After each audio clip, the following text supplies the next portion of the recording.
Հոկտեմբերի 27-ը կրկնակի խարան է մեր նորագույն պատմության ճակատին։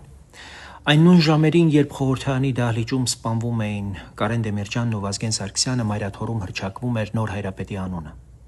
Այդ պահից սկսած կաթողիկոսական գահը կապվեց ոչ թե ժողովրդի հավատքին, այլ նրան վասալացնող Քոչարյանի քրեաօլիգարխիկ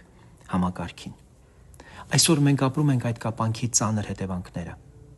Առաջիկա նոյեմբերի 4-ին մայրաթոռում տեղի ունենալու Գերագույն հոգևոր խորհրդի նիստ։ Մինչ այդ